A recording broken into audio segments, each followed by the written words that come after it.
What is up, guys? I'm back. Hope you all are doing well. It has been a fucking hot minute since I streamed, so we are excited to hang out with you guys. I just finished doing chapter tactics, so that's why the stream was delayed by an hour. Normally I would start at 6 o'clock, which is what I said I would, but then Val messaged me this morning and he's like, can you do chapter tactics? And I was like, yep. And obviously you guys suffered, which sucks, I'm sorry. But I thought it was a good episode. I haven't actually been on the new chapter tactics, and obviously always going to take an opportunity to plug myself when I can. And yeah, it was cool to hang out with the Dice Check guys, because I've definitely seen some of their content, but the first time I've actually been on their show, so that was kind of cool. Movin, how's it going, man? K-Pi, thanks, dude. I'm going to talk a little bit more about some of that stuff today as well. Some of the Thousand Suns jank. So, first, guys, I know you guys fucking hate me for this. What are we painting today? Well, remember those Noise Marines that took, like, I kept painting on stream, and then eventually I was like, I'm tired of painting these Noise Marines on stream, so I'm going to start painting, assembling my Infernal Master, which I did. He was right here. And then I decided to go on vacation, which I did, and I'm back. But the Noise Marines are still here. They're not done, but I'll give you guys a progress update. So, take you guys through kind of I have been working on them, thankfully. So we're kind of at this stage right now. So, as you can see, the unit is almost done. So basically I have very little left to do on these guys. I have basically finish the gold trim on 3 of them, so just finish the highlight on the gold trim. I got to do the banner and the cloak on this guy. I got to do the purple cloth. I got to do the transfers, and I got to do a little bit of highlights on the guns, and then I'm done. And the bases, which are mostly done. Sorry, I'm eating because I didn't get a chance, so hopefully it's not disrupted. So the goal is me to talk, but me also to finish these fucking Noise Marines tonight on stream, because I got a bunch of Thousand Sun stuff, like my Infernal Master, which I want to work on. I got a Ammon that I converted up to be a Exalted Sorcerer with Kopesh. And he's going to have a disc. Right? So that's my Exalted Sorcerer on disc with Kopesh. I have a... these are his backpacks, the various backpacks. I'm going to get started on that. I have just a foot sorcerer that I converted up from the 30k Armin. I gave him like a head from the bird head from the Exalted Sorcerer kit. I also have, I'm staring at me, 2 Forge Fiends, 2 Box of Enlightened, a Helldrake, and 10 Scarab Occult Terminators, and another 5 Scarab, 10 Rubric Marines to do. So that's a lot of Thousand Sun stuff, which means, and I forced myself, also have a second Contemptor here with Magnetized Arms, and then I got a bunch of weapons here as well. So you guys, lots of Thousand Suns projects in the pipeline, and I want to get going on them, which means these Noise Marines have to be finished, because I will not start a new unit until these are done. So the goal tonight is to finish these. You guys are going to help me. I'm going to stream until they're done. That's the goal. So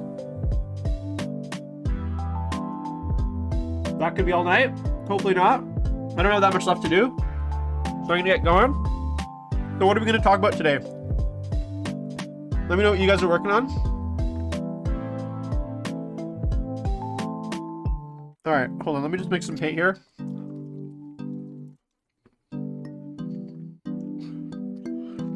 Get these out of the way.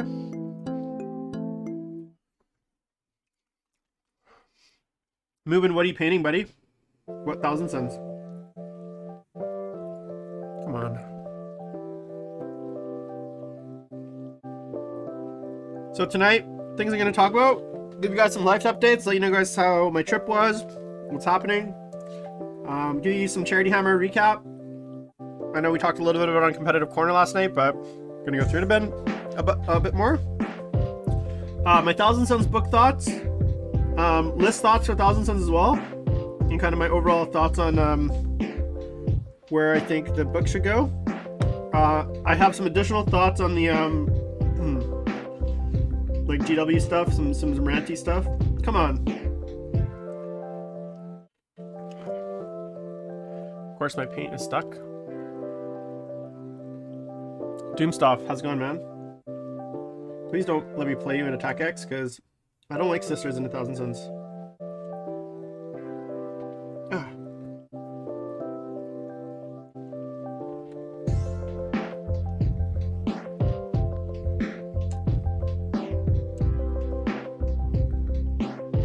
Okay, that one's done. Thankfully I have another one, brand new, right here. Necron Gus Immortals. Result of 30k Armin. Yeah, 30k Armin. I actually have one painted normally as Armin, and then this one I'm using as a an Armin as well. It's a great model. The 30k kits, guys, like this is the Amon, Magistrate Amon. He's gonna be an Exalted on a disc. He's a fucking cool model. I gave him Armin's backpack, and then I gave him a Kopesh from, I think, the Exalted kit. So it's just a cool model. So he's gonna go basically on this thing.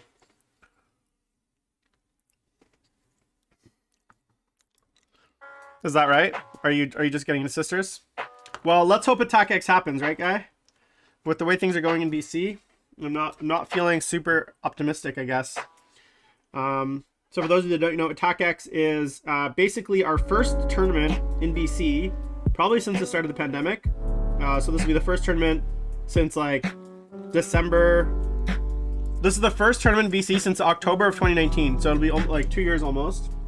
And there's a chance, depending on what happens with the restrictions, that it might not actually go through. So if that happens, I'll be very sad. So here we go. So basically, guys, I've done 2 highlights on the gold, and at this point, I'm just going through and I'm doing kind of like the last highlight.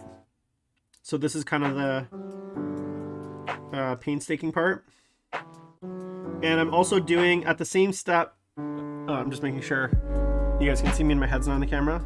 Sometimes my head ends up in the camera. It's really annoying. You guys, I'm sure. So let me just get it closer. There we go. But now my head is literally hitting the camera. So let me do this. There we go. So you can see kind of the progress of the Noise Marines. This is pre-highlight. This is post-highlight. This is pre-highlight. This is post-pre. So they're almost done. Even to the eyes.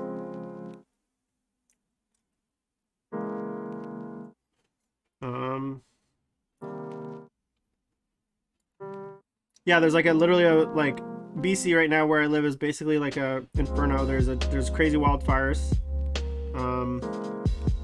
There is COVID running rampant, Delta variant. So there's a lot of reasons why we might not have an event. But hopefully we do have an event. And if they do cancel it, then I guess my next shot at an event is going to be the Las Vegas Team Tournament, which is in end of September. So I'll be going to Las Vegas for that. I wonder if you guys are going to be... So what have you been running, Dr. Dutes? I'm interested to hear.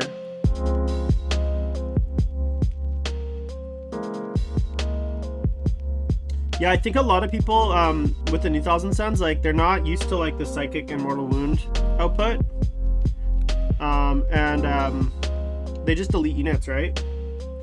So if you don't have you know, by the mortal, just the mechanic of mortal wounds, it just bypasses so much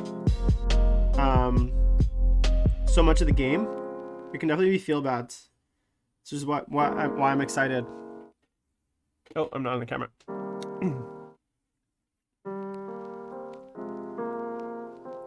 All right, so just a few things, guys. So life updates. So some of you guys know I was on vacation for 3 weeks. That's why I was on streaming.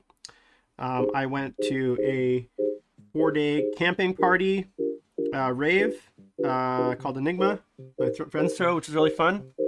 Also went to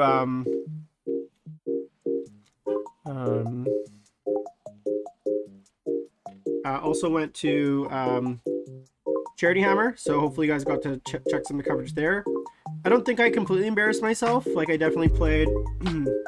I lost a pretty bad game against Nids, but like, I didn't really feel like I had much chance in that game anyways, just because of the lists I brought. I think I went 2-2 or 3-2 or something like that. I won against Necrons, I won against Mark Perry's Chaos. I lost against Zach Nelson's Custodes. I lost against Scrim against Orcs, and then I lost against Nids. So I went 2-3. So I won a game, which means I accomplished my goal. So not embarrass myself. Me and Mark had a really fun game. He's probably like my favorite guy, one of my favorite guys to play.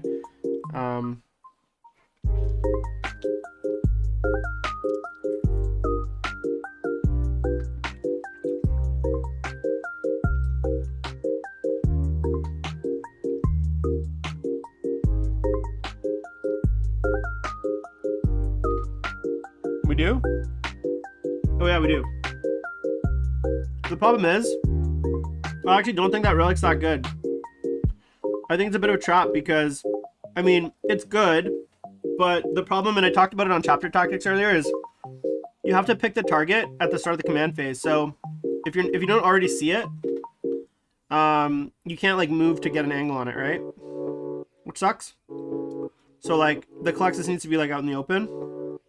Otherwise, you're not really gonna be able to use that relic on it because it's not like the buff. Even though the buff is in the shooting phase, the target unit has to be chosen in the command phase, which means in certain matchups, it's not gonna be good. And the other thing too is like Colexus, even hitting on 6s, you know, I'll take 3,000 Stormbolters against them, right? Or like Inferno Bolts or Flamers. Like Warp Flamers pick up a Colexus, right? So you don't necessarily need to, if you can shoot the Colexus, I guess my point is, if you can shoot the Colexus with that relic, you can shoot them with other things, which is where like your Warp Flamers come in.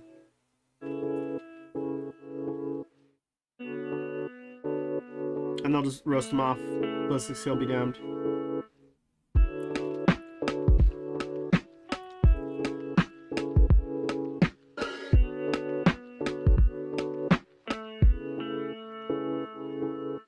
Yeah, I was thinking about the Flamer Bomb, but the problem is, I find you're looking at 315 points when you include the Dreadclaw.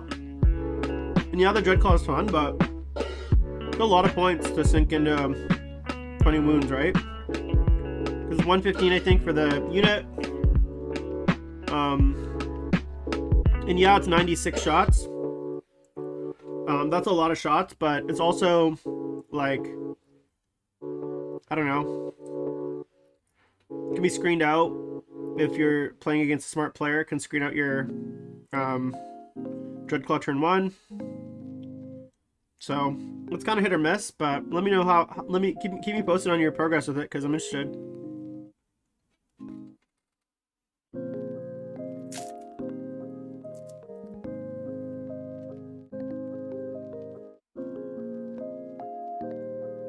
Yeah, but the Dreadclaw comes down turn 1.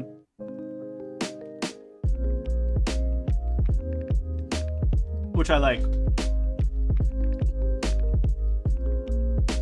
But I just don't think... I don't think Thousand Suns is an Alpha Strike army. That's why. I think they're a mid-board army that you play... you gotta play kind of a paced game. Right? You gotta... I think where I think they're gonna shine is like long-range support to force people into the middle so they can't sit back. And so enough long-range firepower to keep people honest and not let them like sit back and just... and then force the issue into that 18 to 24 inch kill zone. Right? And then get them kind of gummed up and eating lots of mortal wounds and smites. Like, you got to get their army within that 18 inches, right? Because I think the problem with smites being only 18 now is a smart player, if they're like kind of playing at the edge of that 18 inches, you can end up in a situation where like literally like you run out of things to, like, your smites run out of range, right?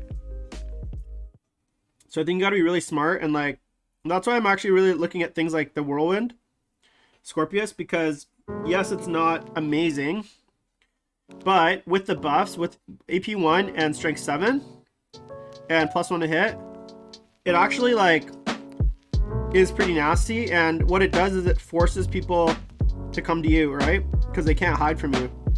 And you know, you combo that with like a Volcon and say like a Fortrine, and that's a decent amount of shooting, which is what I'm gonna be running in my list. And it forces the opponent to come to you. They can't hide. And then what that does is once they kind of come to you in that mid board, that's when your elements, like your main elements hit them, like your smites.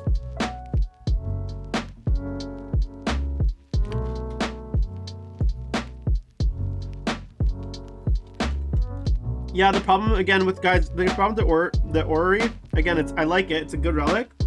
Just remember, you have to choose your target at the start of the command phase, which means in most games, turn 1, you're probably not going to have anything much to shoot at.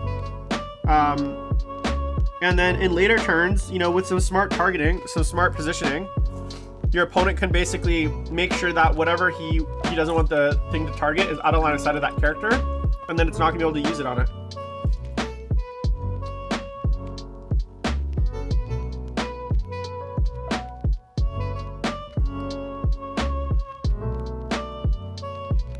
So you gotta play that character pretty aggressively.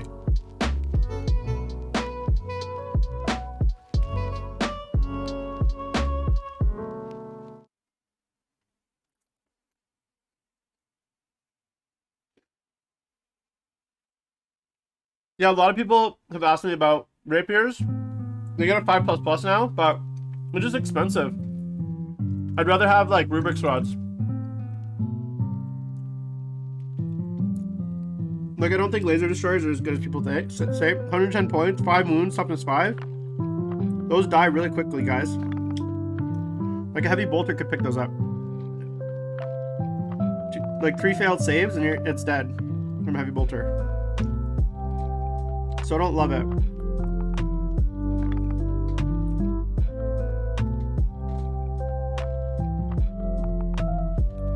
Yeah, that's the problem with them. They just don't.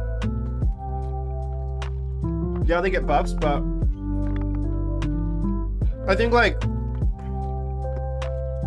yeah, and the quad launchers are expensive. Like the heavy bolters, I actually don't mind just because they are decently cheap and you get a lot of shots out of them. And damage 2 shots, which is something that actually the army doesn't have a ton of.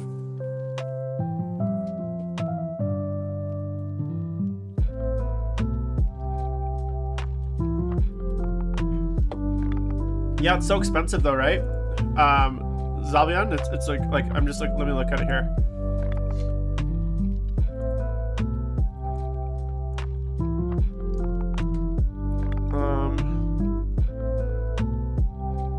Let's see.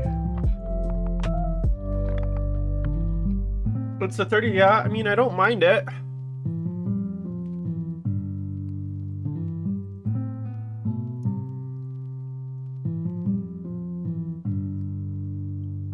I mean, I like the. Yeah, actually, I wouldn't hate it. The problem is it doesn't get the siege shield, which sucks. It's 175 points for 3 shots. You know, that's not amazing. And yeah, it's gonna pick up a vehicle, but you know, it's very streaky. But that's what I'm saying though. Like, if I'm gonna take like for the 65 points more, I'd take a Vindicator Laser Destroyer over the little guy. You got T8, you get like way more wounds, you get more damage, you got a second profile, you get more movement. So if I'm gonna take a Rapier, I'd rather just take the Vindicator Laser Destroyer for the 65 points. I think it's like the additional you get is like way worth it. Easily. Don't you guys agree? Hey Richard, how's it going, man?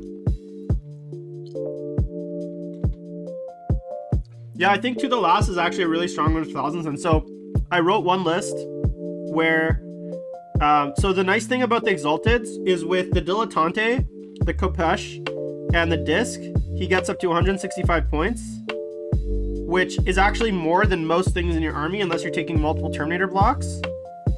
So the original list I was running had him, Armin at 180, and then my Terminator block as to last targets. Everything else was less than 160 points because my Fortrines were 160. I think the Helldrake's 165. So you're able to kind of run him as to the last target. So you have 2 Exalteds, which are basically an Exalted and Armin, which are characters, so they're hard to kill as to the last targets. And then you have the Terminator block, which is with Cult of Time, which is freaking hard to shift as your third target. It just makes it really hard to get those points, you know? And obviously you can bodyguard the characters as well, which is really nice. So it was on the Dice Check podcast, but I assume it'll be on the Frontline Gaming network at some point.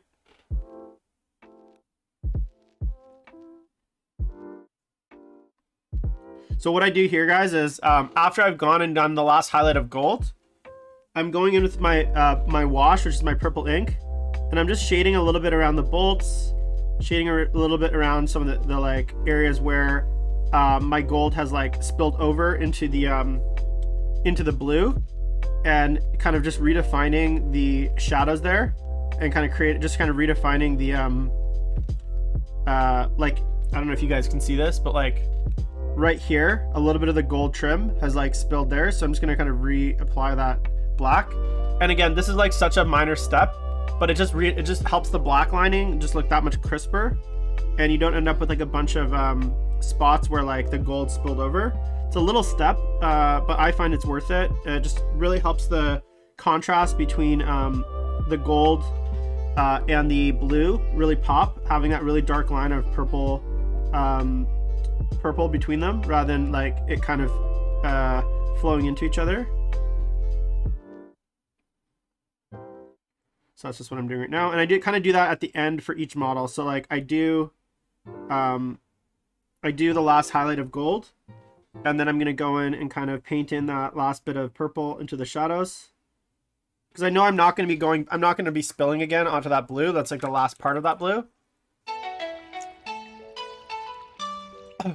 Rahati Kopesh Exalted. Yeah.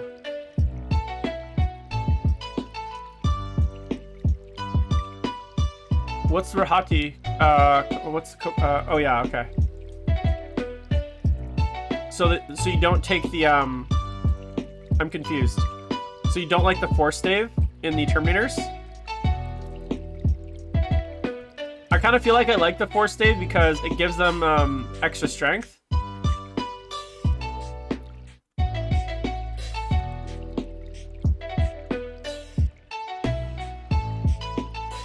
And I just like the extra combo bolter, you know? Combi bolter.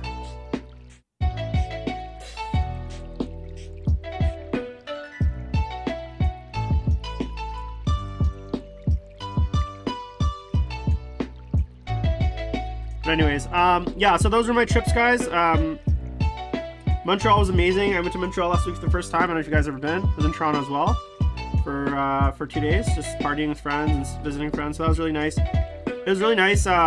You know, it's funny though, like I finished Charity Hammer and then I had this like vacation lined up, and like all I wanted to do is get back and paint and hobby and stuff. So it's definitely helpful to take a break like that, like about a 3-week break to recharge your hobby juices. And also obviously Charity Hammer really helped.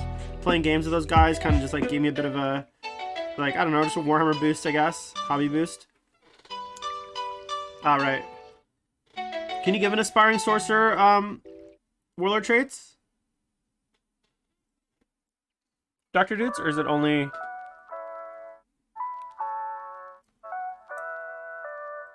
Oh, okay. Yeah, I just find I think with, so I run Cult of Time, and I'm finding that the Echoes of Immaterium with Athenian Scrolls, I basically proc that almost every cast, because I just have to roll like an 8+ to proc it. So that gives me a third cast, an undeniable third cast, which is nice.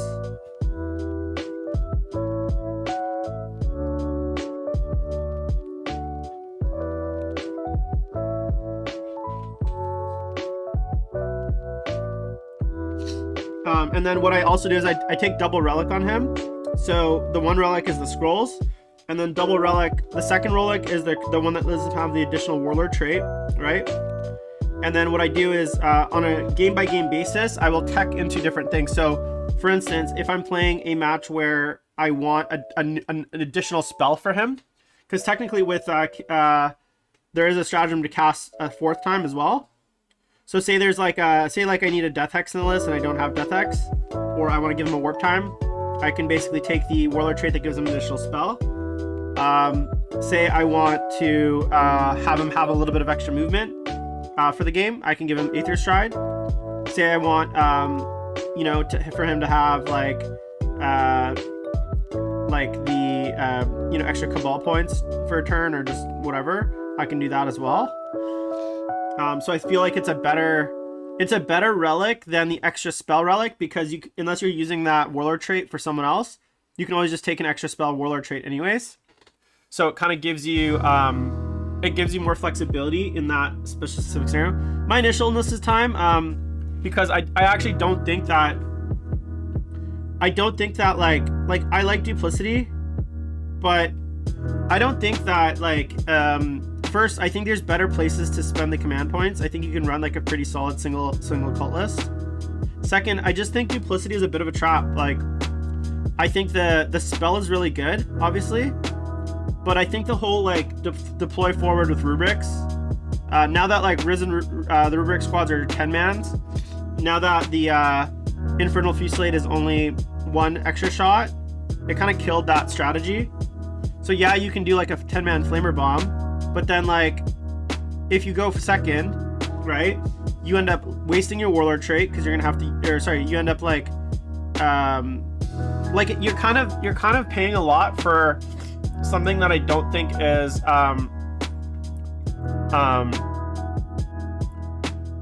like I don't think it's as good as it should be, because like you're investing a Warlord trait in case the thing that you tried doesn't work, and you're investing a stratagem that could be wasted if you go second. So you're spending 2 CP for a chance to do something, and then you're investing the D3 Warlord trait, the redeploy, to essentially be an escape hatch.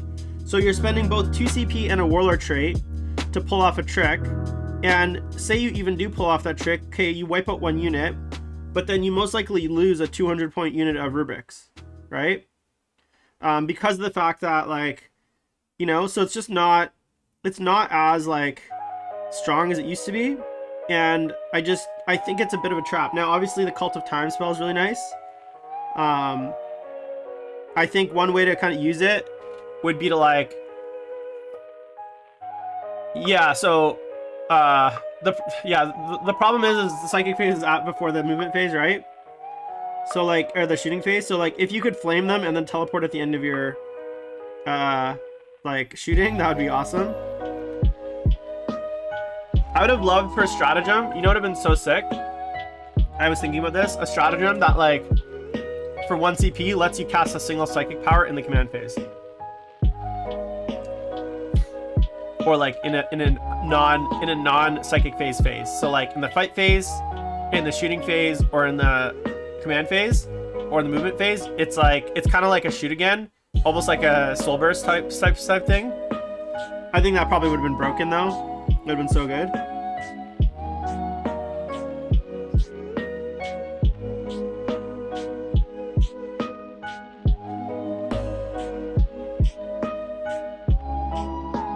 Yeah, but I think you can also do that movement with like the Dark Matter Crystal, right?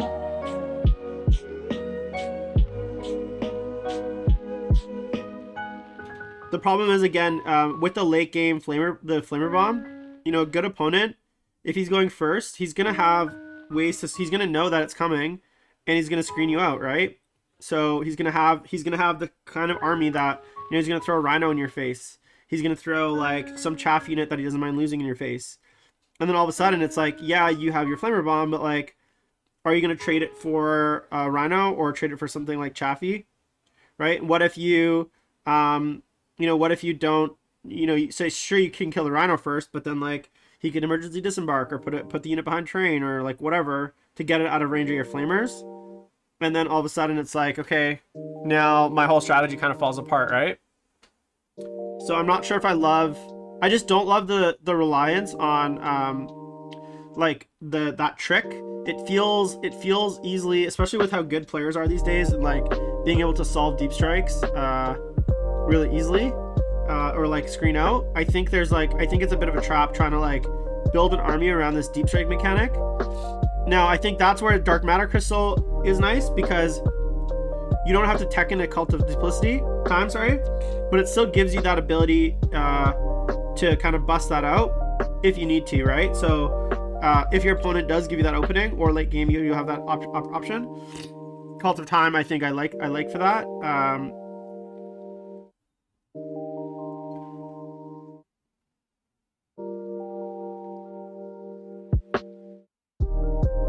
Sorry, the Dark Matter Crystal, I like for that.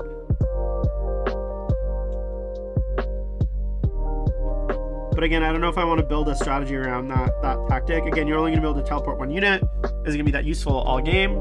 I don't know, right? So that's kind of my thoughts on the Dark Matter Crystal, or whatever it's called now, Umbrella Crystal. But, you know, to each their own. Honestly, guys, I haven't played a game yet, so this is all just theory craft. I'm just thinking about, like, how I think the faction's going to play is going to be very much like a mid-range... Sorry. A mid-range faction that like really relies on like a paced game. Like, you have a lot less resources than your opponent. You don't trade as much. So you got to make sure that like you're only committing in when you can destroy stuff.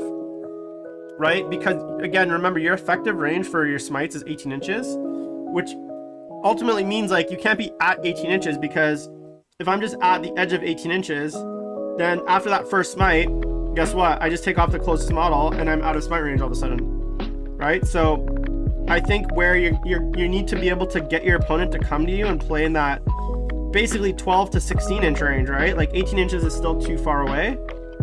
That's my really sad part about losing the 6 inches, is I think it actually forces the army to play a little bit more aggressively, which I think can be dangerous given the fact that like the units are so fragile and they're so cheap. And there's a lot of damage too out there, so like all his dust is not going to necessarily be effective. That's why I think like having like, I don't know, it's just I think the MSU builds, you got to be really careful about how you expend your like CP and stuff as well, because I think there's gonna be a lot of like ways you're gonna want to spend CP and Cabal points. I also think a lot of players are going to overdo it on the Cabal points. Like, yes, the Cabal points are good, but like if you over invest in Cabal, I think you end up with too little on the table to actually like play the game like late. Like, you need to have enough units on the table that you can actually trade stuff. And sometimes I feel like people overinvest in Cabal points. And then they end up with like 4 units of 5-man rubrics, and then everything else is just characters and like 1 support unit, and it just gets blown off the table in like a normal army shooting phase, right?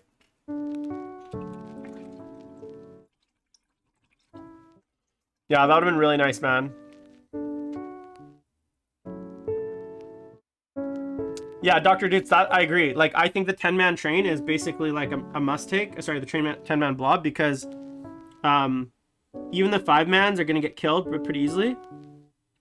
That's why I also like time, is because with the stratagems and the psychic powers, you can get 2 back per turn pretty easily, which makes them really hard to shift and just really annoying, right? I'm really surprised we didn't get any sort of strike blast ability, given that like we literally have the Cult of Time. That would have been cool, like time relic to give something strike blast. But you know, that's GW. We can't have nice things.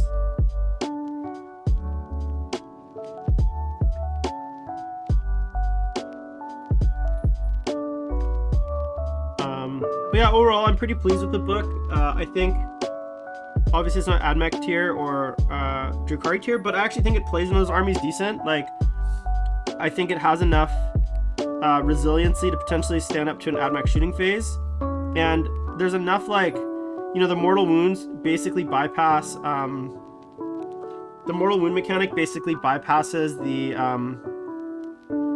all the like toughness of the AdMech right now. That makes AdMech so good, which I think is really nice.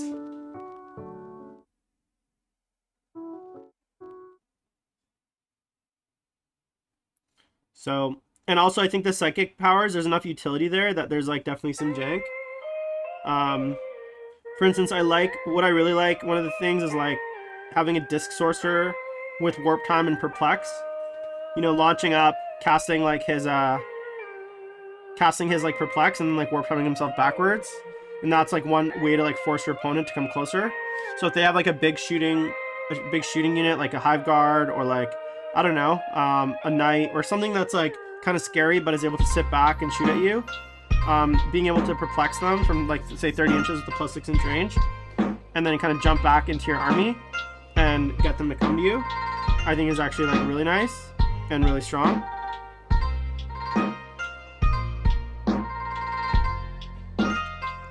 But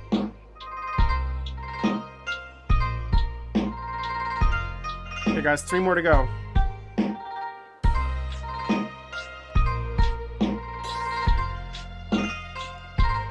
Yeah, I think Perplex has a lot of... It's not going to be good in every matchup, but again, I think in most matchups it's going to have some play. And it's going to force people to come to you, right? Or at least not be able to shoot, like, for instance, like, it's going to force people into your kill zone, which I think is important.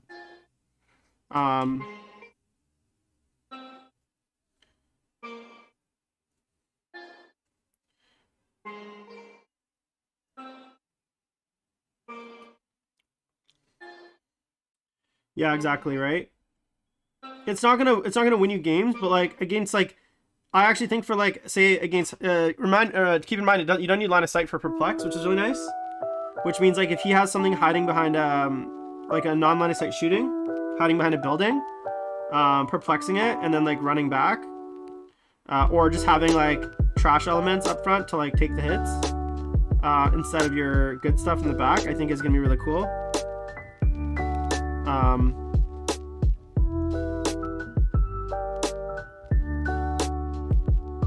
This is the worst part, guys, highlighting the gold. Trust me. I'm like so... It's like so painful. But I'm almost done. I got 3 more.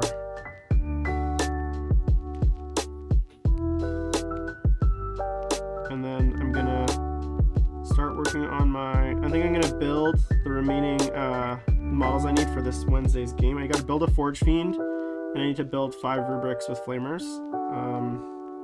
for my league game on Thursday.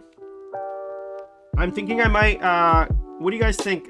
So I might try to set up my setup to stream a game on Thursday, Thousand Suns versus Marines. You guys, is that something that like you guys would be interested in watching? Like, I wouldn't really be able to like commentate or like... It would be more just like, or like edit it and stuff. It would just be like a 3-hour like battle report stream. Is that something you guys like think would be good, or do you think like, I don't know, I don't want to do it if no one cares about that stuff, and like I just feel like there's so many good more battle report like it's not gonna be a good battle report. It'll just be like you watching the game as you play it, like almost like a tournament game. It's not gonna be like fucking play on tabletop shit, you know, where it's like edited. But I thought about setting it up for the week. Thanks, man. Yeah, I'll see what I can do if I have time. I just got, as I said, I just got back from vacation, so my week's been just like super hectic. I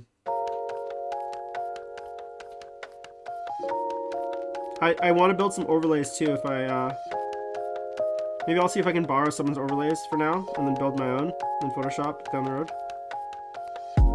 I need some overlays for streaming games though, because I don't have any. If anyone out there has a battle report like points overlay for OBS, let me know that they want to send me. Just something basic that won't be hard to update while I'm playing.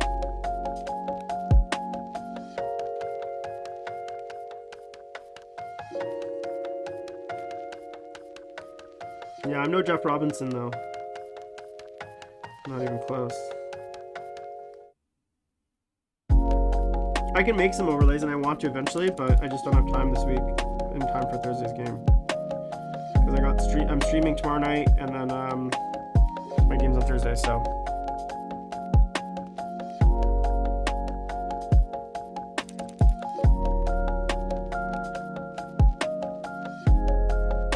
I guess it's not that hard to make. There's a bunch of like I could just use text boxes, but I want to figure out what they use at like Charity Hammer, because like they have like a JavaScript thing where like you basically fill out the points in like a browser window, and it like feeds into the like OBS window. So I want to figure that out, because I think that was like really easy to use.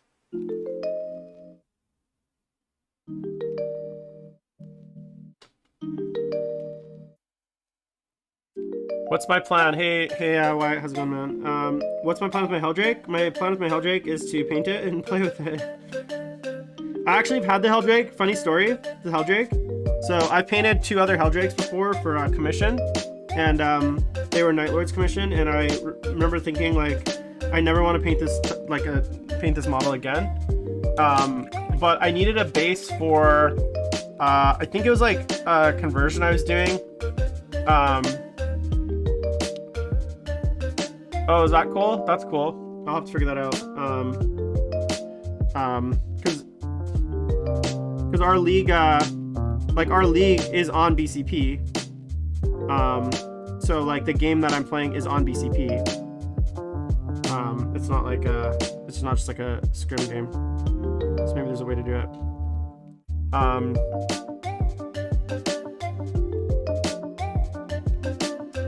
Oh yeah, so I bought the Helldrake because I needed a base for a conversion, and I didn't want to wait.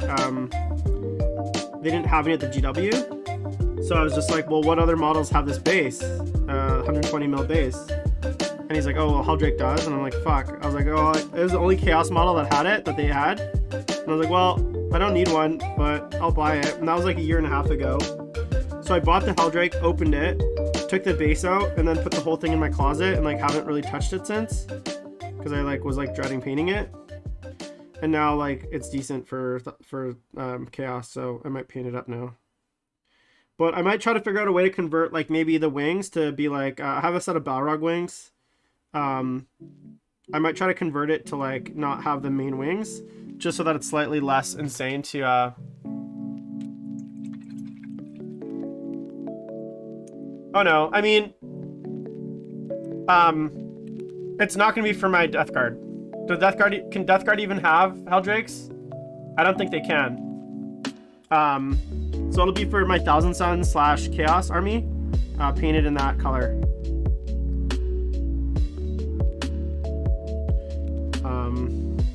I'm probably though going to use the head for my Forge Fiend, because I want to do kind of like a Thousand Suns Forge Fiend. So I might steal that head off it, the bird head, and use it for a Forge Fiend. Because I have both models, I'm going to see how it looks before I do it, obviously. But if it looks pretty cool, I might just yank that head off and use it for my Forge Fiend as like a cool way to give it like a kind of avian Forge Fiend, basically.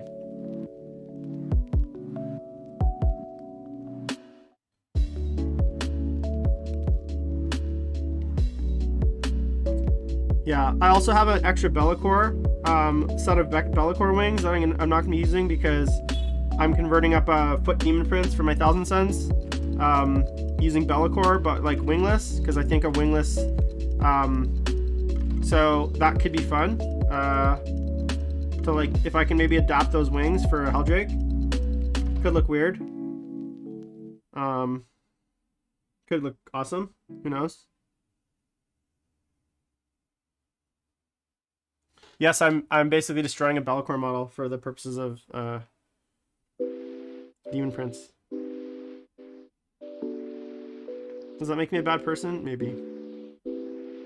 When there are starving children out there without a single Be'lakor?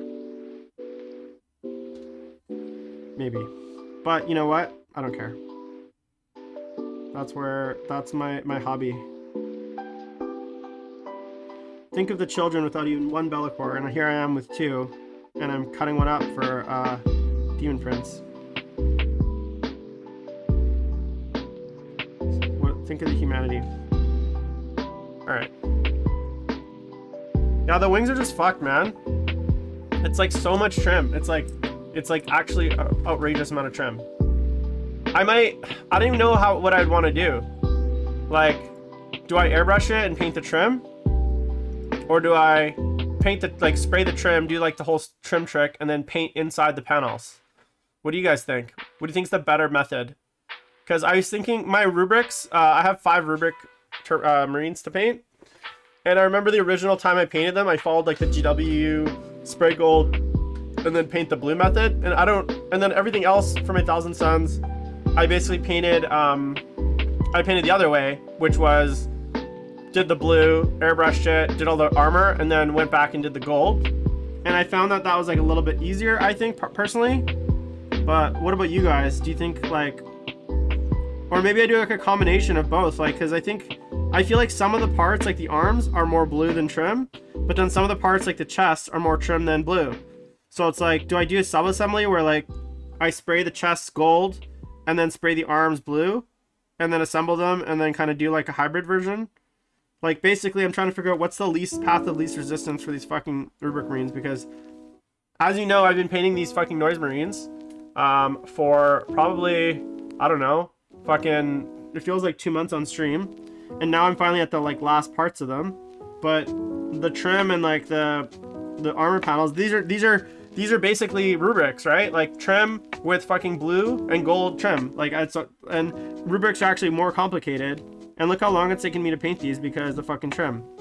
And I'm literally on the last highlight now of the trim, but like to get to this point, I feel like I was so like demotivated because of the fact that they're fucking oppressive to paint, right? And I've painted a lot of chaos trim, guys. You guys got to know that I know, like, I've learned how to paint chaos trim quickly. I mean, you guys have seen how much chaos I have, so it's not like I don't know how to paint chaos trim or I don't paint fast. It's just like demotivating to fucking paint trim.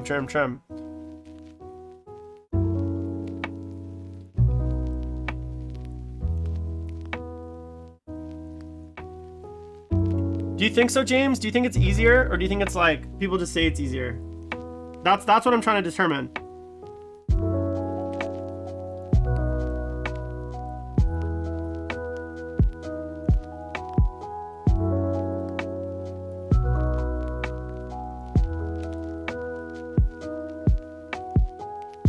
I wonder if like we did an experiment.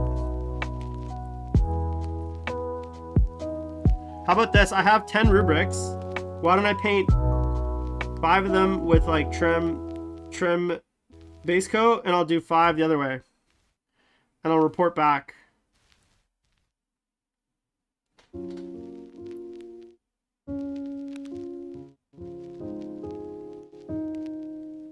I feel like that's maybe the best bet. But I'll do the trim, I'll do the spray method first, because I just painted this unit the other way, and so I kind of have an idea of like how annoying it is to paint the trim second. And these are much less trim than the rubrics, right? Because rubrics have more trim.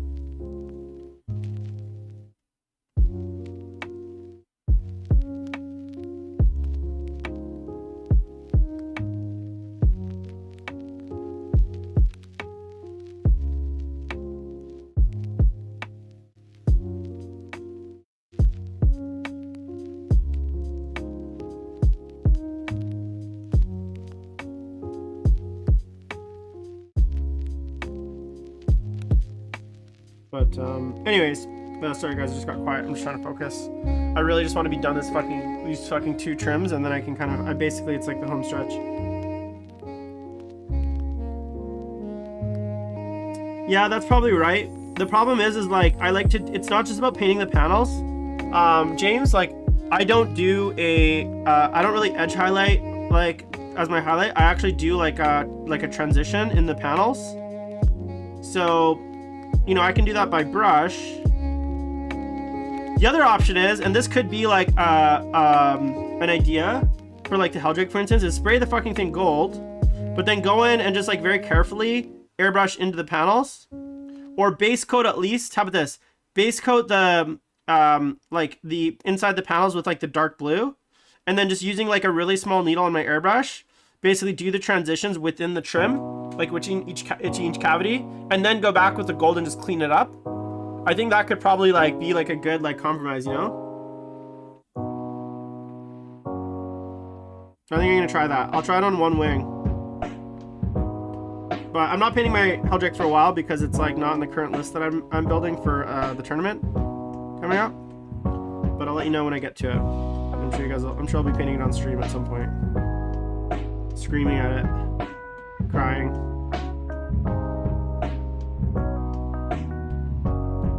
All right, what else? Okay, so a few other things, guys. Can we talk about this Codex roadmap? What do you guys think of the Codex roadmap? Like, I talked about it on the other show, Competitive Corner, but like, I'm just so disappointed in GW. It's like, it always seems like they put in the least minimal effort possible, and like the Codex roadmap is just such a fucking fuck you to the players. It's like, hey, we're gonna tease that there's a Codex roadmap, but we're literally not gonna tell you anything. We knew Codexes were coming out, and all we learned is that there's Codexes coming out. Which is like really fucking annoying. Hold on, I just turn my air conditioner on, it's hot.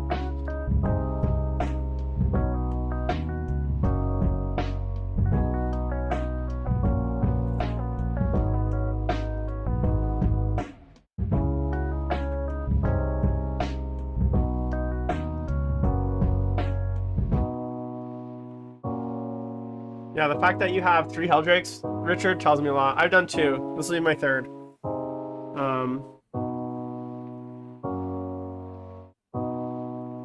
Stephen Hecht, what's Vallejo resin mask? Can you explain that to me? Like, I know what like masking. I know there's like masking stuff, but like what is the specifically the Vallejo one? How does it work? Explain. Can I just paint it on? Or is it like...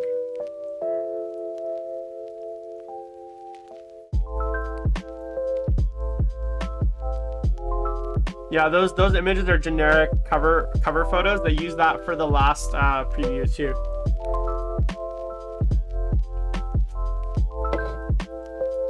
So like they were just used as placeholders, and then the books that they released were not like...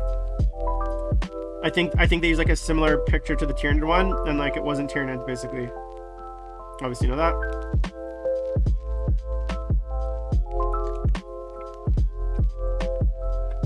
Yeah. What were the leaks? Those leaks that like Valrak put? I mean, those don't look like, so speaking of those leaks, they don't look legit to me. First of all, I don't believe that squat's coming back. I don't believe it. I think that would be the dumbest thing GW's done in a very long time. Given the state of the game right now, if they release fucking squats, I'm gonna be fucking pissed. Like, no one's asking for squats. No one wants squats. It's not a cool army. I don't care what people say. Second of all, on the Chaos Rumors specifically, there's like a bunch of stuff about cultists. So like, I could see them like, obviously re-releasing like the Blackstone Fortress cultists, but then it was like, oh, they're also gonna get Trader Guard, which obviously there's sculpts for, but it's like they just spent the last 2 Chaos books and like last 3 fucking years of FAQs nerfing fucking cultists, right? Like all cultists have had since. Do you guys remember like the fucking Abaddon cultist bombs of like 8th edition Yore, right? Cultists used to actually be kind of good, you know, 30-man, 40-man units, Tide Traders, veterans, 4++, bringing it back. Like, there's a lot of like play with cultists to the point where no one took Chaos Space Marines. Now, I don't think they should be that strong again, right? They could hold OPSEC. They had so many things that they could do, right? But cultists have just been repeatedly nerfed every fucking like 6 months for no particular reason. They went up to 6 points. Like, there's just so much nerfs that cultists have had. So for someone to try to convince me that all of a sudden GW is now doubling down on like models like Trader Guard and cultists, I just don't believe it. It seems like if they do that, that's like the stupidest thing I've ever heard. Because they're gonna be like, hey, here's all these new cultist sculpts, and guess what? They fucking suck. So congrats on us sculpting all these new models for no particular reason, because they suck.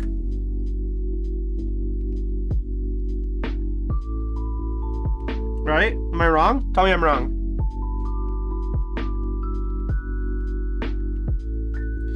Yeah, but like, those guys don't always get it right, you know? But like, here's the thing. Like, okay, so Okay, so here's what I'm saying. Sometimes they misinterpret, so it'll be like maybe there's cultists coming out, but they're part of like a kill team set or like a Necromunda set or like another Blackstone Fortress set or something like that. It's not necessarily like it, like, yes, those models might come out, but like the context of what those models come out for is changing.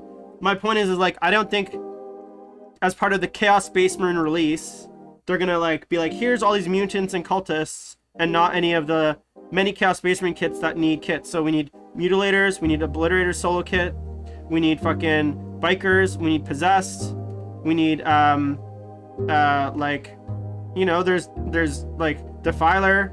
There's kits that need replacing, and if instead of those kits they fucking make us like a mutant human, a bunch of mutant human shit that like we don't really need, and that is gonna be bad anyways because Chaos can't have nice things. I don't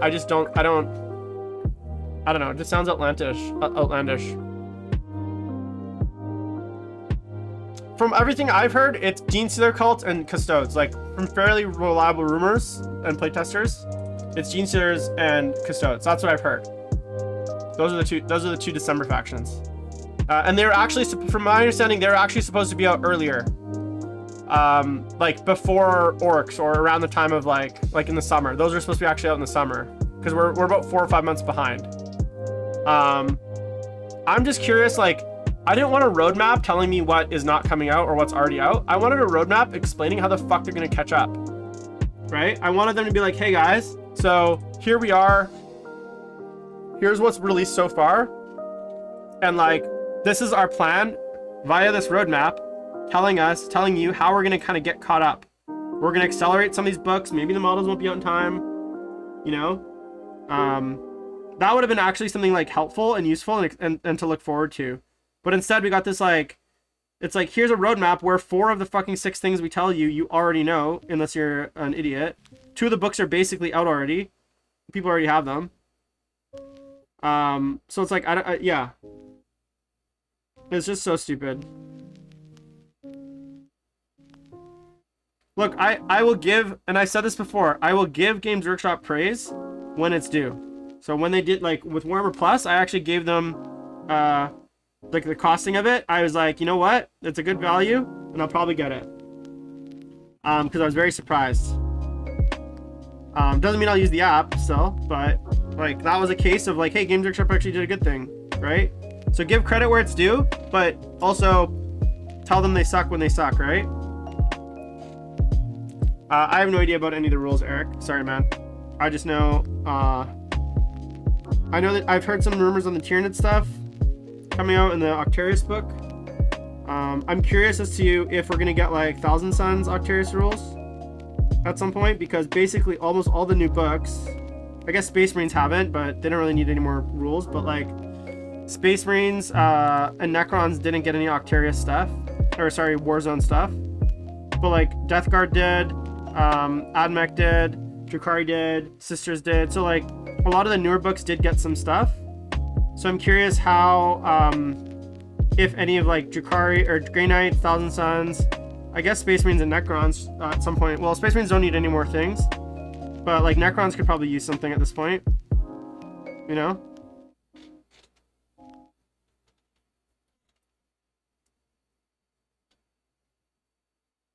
So we'll see. I just try not to get too excited. Right now, I'm just focusing on getting my Thousand Suns kind of up to stuff. I'm probably going to play them for the majority of the season. Might play, not necessarily pure though, like, I think I'll definitely be including Thousand Suns, like, in most of the games now. I think they're solid. I might run like a Tzeentch army. I thought about maybe doing like a summoning army with Thousand Suns.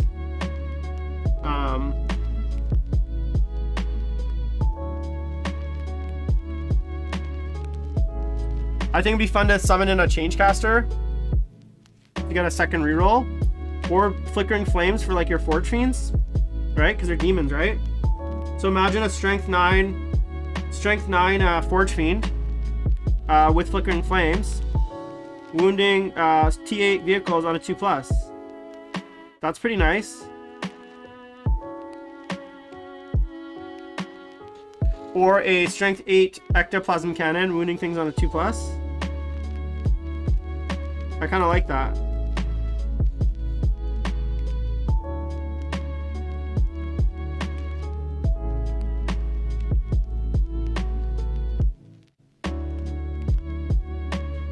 But, and I know that's gonna get nerfed because like all that kind of cross faction shit's gonna get nerfed, but use it while you got them, right?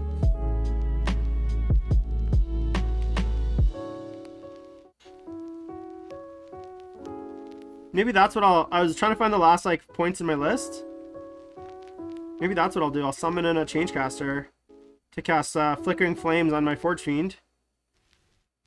I had to get +1 wound. And a Gaze of Fate reroll if I need it.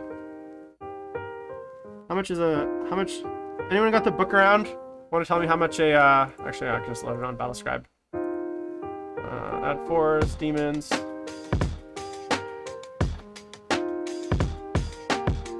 Fatecaster, or what is that? What was it called?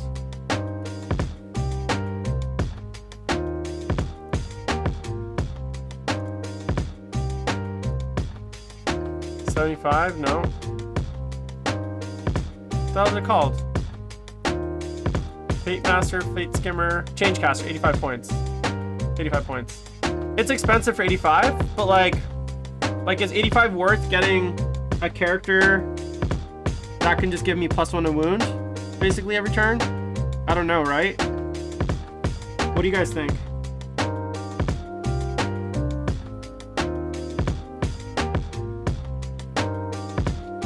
Changecaster, yeah, 85 points.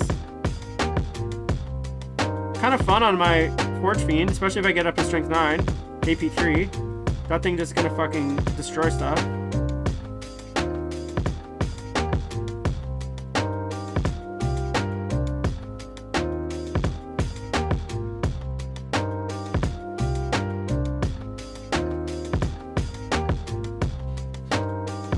And then obviously it's got 2 spells, so you can take Gaze of Fate for its second spell, which is always got play. Always a super solid spell. And then combine that with your other reroll from the Infernal Master.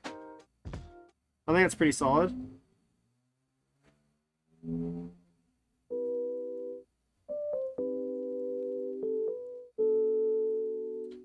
I almost want to run 2 Infernal Masters though, because like they're basically for 90 points. So here's the thing. Actually, I might as well just run an Infernal Master. So for 5 more points, I get a prayer, a psychic spell, just 2 things a turn. Right? Is that better? I think so. Because the prayer, I can then diversify my prayers a bit. I can have one do the +1 strength and one do the free reroll. So I basically get a Gaze of Fate built in, a free Gaze of Fate, and then I get +1 strength. Or I get like I don't know, mortal wounds or something. Plus I get a plus I get a spell.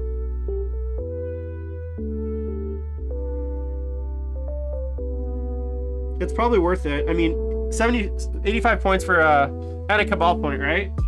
So I think 85 points at that point, I might as well just get another Infernal Master, you know? Get my now, albeit it's on a 3+, but 2 dice on a 5+, or is, I think Fate's actually a 6+.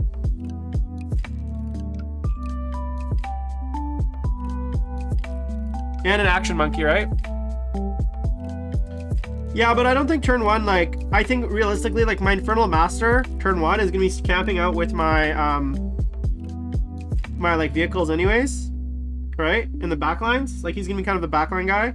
So maybe he's gonna have, either +6 inches range spell, or he's gonna have, Weaver, or he's gonna have -1 to hit, depending on, so he's gonna be there buffing, +1 to, he'll probably have +1 to hit, like Prescience.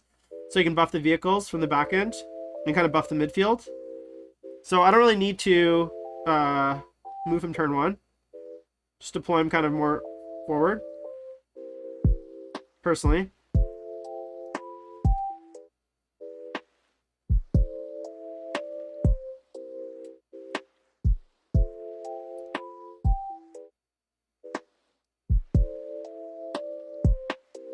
I don't know. What do you guys think? I'm curious, but yeah, we'll see. I want to play out some builds. I think Xanagors are a must, though. I think a lot of people are kind of poo-pooing in the Xanagors, and yeah, it sucks that they lost their ability, but I just think the army's too elite not to have Xanagors. Like, I think you need to have some kind of chaff action monkeys, things to kind of screen out deep strikers.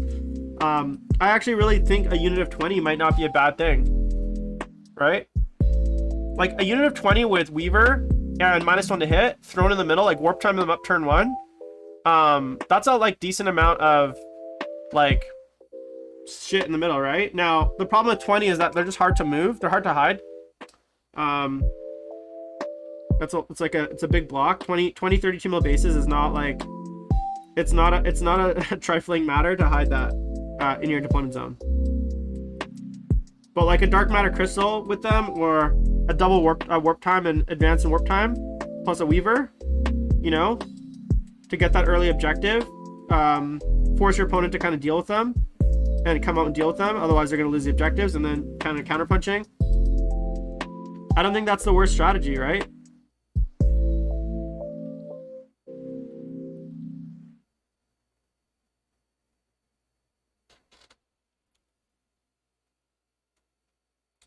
Yeah, this army's gonna suck for Pour the Witch and Assassinate. But the thing is, and here's where I think people are gonna get trapped with a Pour the Witch. I'm only taking 3 Rubric squads and 1 unit of Terminators. The 3 Rubrics give up 6 points if you kill all 3. The Rubrics give up 2, but they're gonna be a 10-man Cult of Time, like very hard to shift. And then the rest is characters, so if you're smart, you just don't let your characters die, right? Which means some people are gonna be like, oh, you have all these psychers. Like, you don't put your characters, don't let them, like, you know, do dumb shit. And then people are gonna be like thinking that, oh, they're gonna get all these Pour the Witch points, and then they're gonna play, like, you know, 6 points or 4 points or something like that, right? Because you just play KG. So I think that Pour the Witch is a bit of a, you gotta be smart. You gotta be careful that, like, people, you know, if people are taking it, you just play really kind of cagey with your characters. You know, most of your characters are on discs. So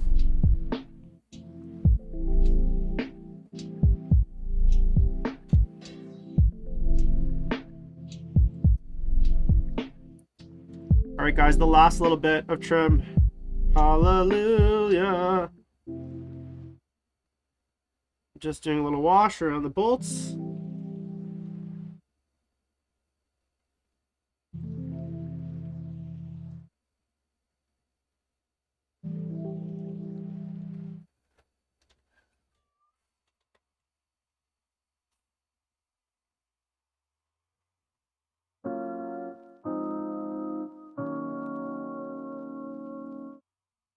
All right, trim is done. Boom. Okay. Next up, let's do purple cloth. Guys, we're so close. All I have left to do is this purple cloth. The banner on the banner guy, the cloak on the cloak guy, which will be like kind of 2 last steps. I'm gonna go in and do the like a few little touch-up details on the cables, and then basically transfers, and I'm done. Fucking hit some varnish in there. Boom. I think we can do it tonight, guys. I think we can do it. Okay, let me just get the ones with cloth. Cloth. Cloth. No cloth. Cloth. Cloth. Cloth. Cloth. No cloth. Look, and 2 of them don't even have cloth. And then this guy has cloth. So I have 8 with cloth. So this is my favorite color, guys. Purple. It's Royal Purple by Vallejo. It actually matches the old Leech Purple that Games Workshop used to make, which is still my favorite Games Workshop color ever made. So if you guys are looking for an old like a replacement to Leech Purple, check that out. Also, if you guys enjoy the content, whether on YouTube, Twitch, on any channel, feel free to subscribe to my channel with your Bezos bucks or just your regular dollars. Much appreciated. I lose money on all this streaming because I pay it out of pocket and I don't make any money on the channel. So any little bit helps. Always appreciate it. Give me your free dollars. Don't give it to those big evil corporations like FLG and Games Workshop. Give it to the little guy. You know? Alright, so purple cloth time. This shouldn't go too fast, or sorry, too slow because they're larger areas. I'm hoping I can kind of crush this out. You guys think it's too crazy to do this cloak? Where is it? Oh shit. Do you guys think it's too crazy to do this cloak in yellow? Like, am I asking for trouble?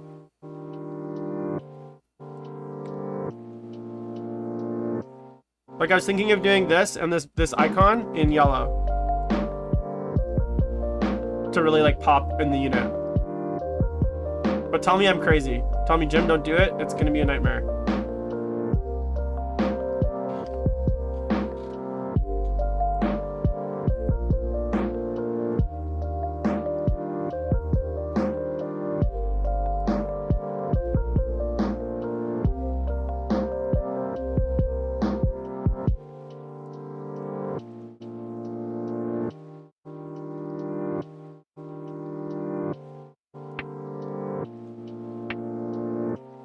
Bold move cotton, yeah. Light orange? What the hell are you talking about, orange? I don't have any orange in my army.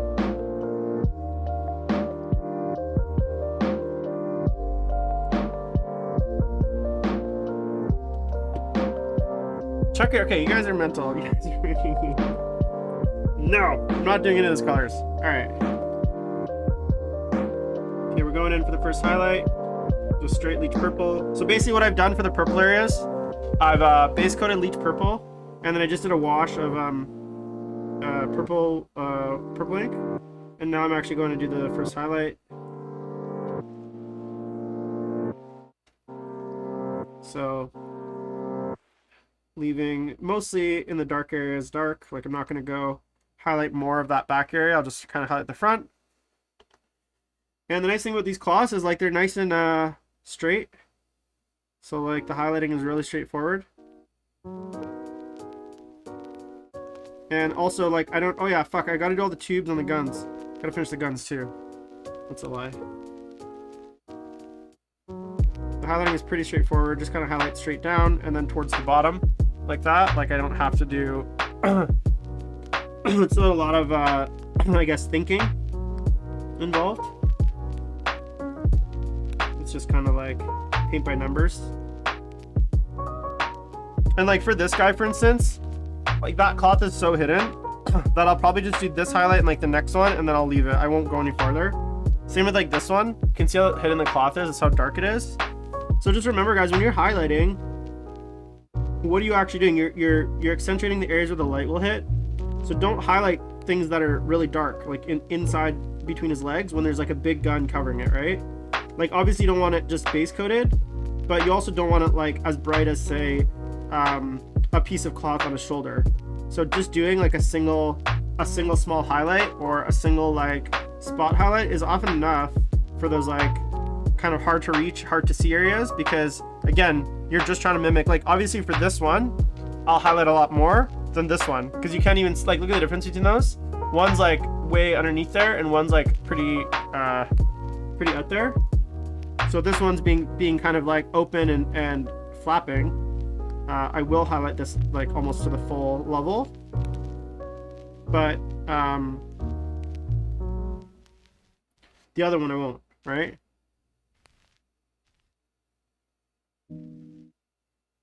Yeah, see, so just like that. This one too, I'll do like kind of a full highlight, because again, his arms are open.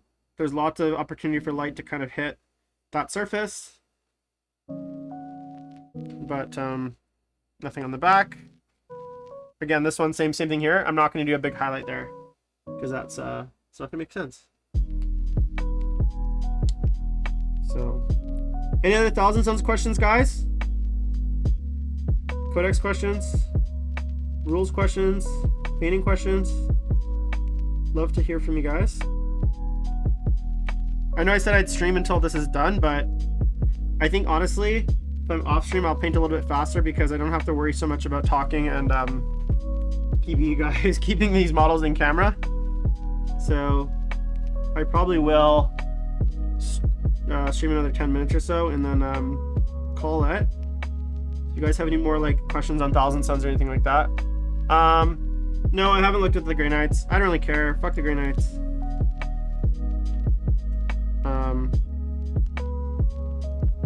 They're probably good, but I don't know. I've heard that they're not as good as they used to be, or they've lost a lot of the jank. But I will take a look at them, obviously. Okay, so there's the first highlight done. Just got a little bit of white to my mix here.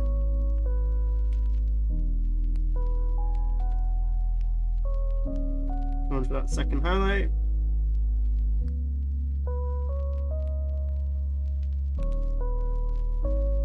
Also, I just make sure you keep the paint nice and thin here, because that way, even if you do have a much brighter second highlight, it will kind of dry a little bit translucent.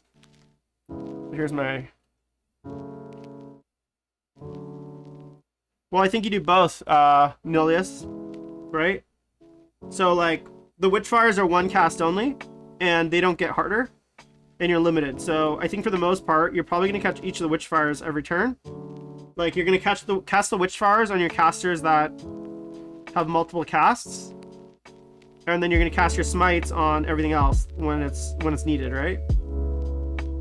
The thing is, with a lot of your like smaller squads, like your Rubik squads, you're probably going to give them a buff and a smite. Like, you probably will keep your damage spells on your bigger casters. Not on, like, you don't want to keep like your Zinch's Firestorm on like a random Scarab Cult Terminator, because he's already got a damage spell. So you're gonna give him a buff for that situational time you need it. And then the cat, like my damage dealers, like my Exalted Sorcerer has like 2 damage spells. My Armin will have like the other damage spells. And so they'll have 2 damage spells and like a flex slot basically on the 3rd spell to be a buff. And that way, if you need to, with the additional cast, you can cast 3 damage spells. Or you can cast like something else. So for instance, for this model, guys, like that is like my first and probably last highlight there. So I'm not going to kind of do any more highlighting, because most of this cloth is behind his legs and this cloth is basically under his gun. So that one, as far as highlighting, is done. Same with like, I don't know, this guy here. You can see how like barely I can see.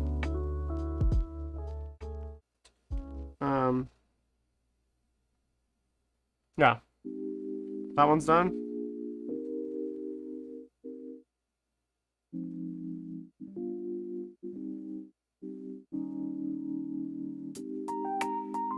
The other thing with the Witchfires is like the targeted ones, I think you're always gonna want to cast Gaze of Hate and Zinch's Firestorm, because they're targeted, right? So you're able to kind of get things kind of back behind.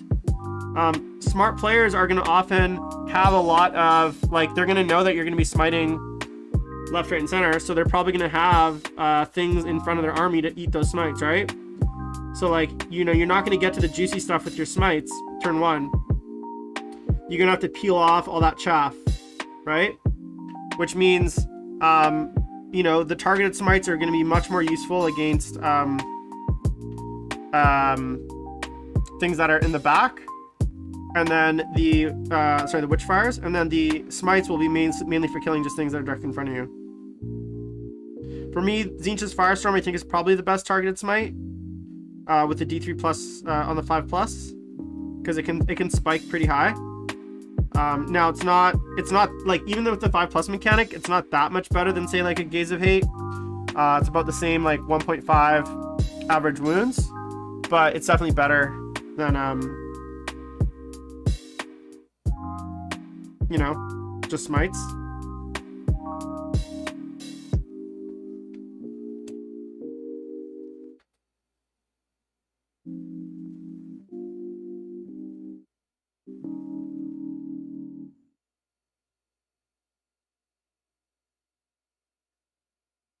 There we go. All right, next, I'm just gonna do one final highlight on these guys, the very, very tips, and the purple is done.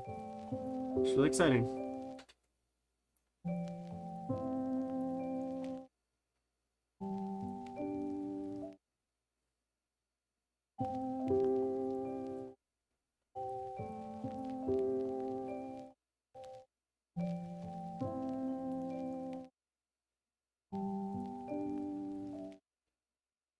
Boom. So that guy's done.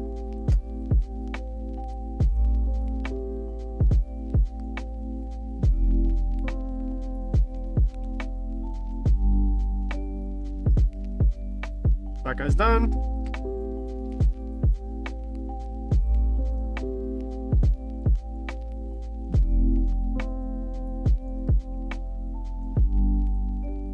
That guy's done. All right, purple's all done. Boom. See, I told you to be quick. All right, next up, what we're gonna do is we're gonna work on, let's see here. I'm gonna get rid of my wet palette. You guys can see my gross ass wet palette. Fucking purple everywhere. If you're wondering, I just use parchment paper from the Amazon. I get like big sheets and then I just cut them down. I don't like to use the stuff that it comes with. I find it actually, it's a little bit thick and it doesn't actually, there's not as much like, I guess, wetness. And then what I do is I put it on like this. It's gonna curl. Observe. Okay, so just hold it down. And this will happen with your the store-bought ones as well. And then normally what I do is I just grab, I don't know, you can use like anything flat like this remote. And you're just gonna push it. And that's gonna push out all the air bubbles.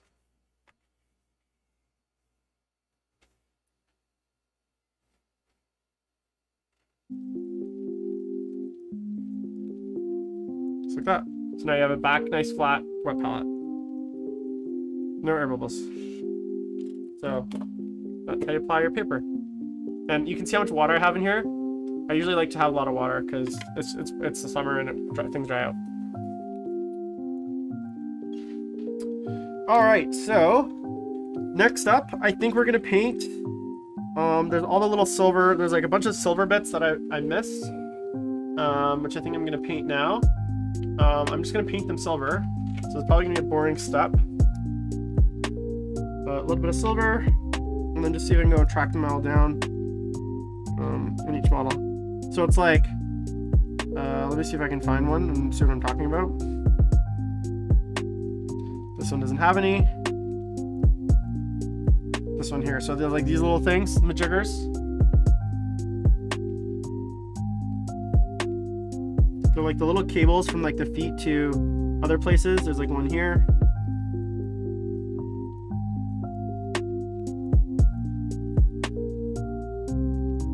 Okay, that's done. This guy's one here.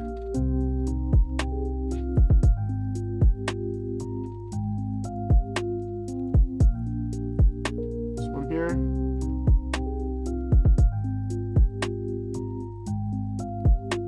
I think that's it on that guy. This guy doesn't have any. I don't even know what these are. It's like a cable from the like pauldron into the foot, you know? Doesn't really make sense what it's supposed to be. Chaos Space Marines, just lots of fucking various bits with like no real explanation for why any of them exist. Another one here. In here. Boom.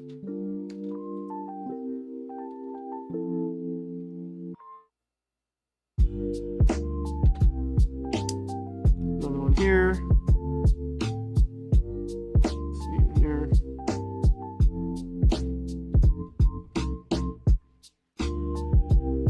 Yeah, it's just like weird random chaos cables. It's like here's just extra bits on the model that we're gonna sculpt just to make your life harder for no particular reason. They don't really do anything. They don't really serve a purpose. But welcome to playing Chaos. Okay, that's all the cable majiggers. And then I'm just gonna hit them with some no.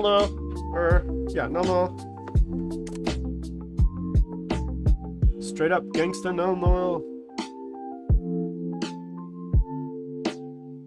And that's it. Like literally for stuff like that, they're so small, guys. There's like no point in doing highlights here. It's just a waste of your time. No one's gonna see it. Just do your little metal wash, do your like ink in your wash, or your base coat in your wash, and like honestly for 90% of metals, that's like all I do, especially for these kinds of metals. because they're so insignificant. Got another one there that I missed.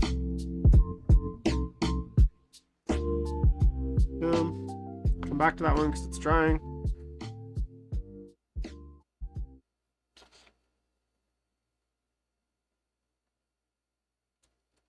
All right. Oh fuck, man! Another one. Come on. See, I keep missing them. They're just like sneaky to see.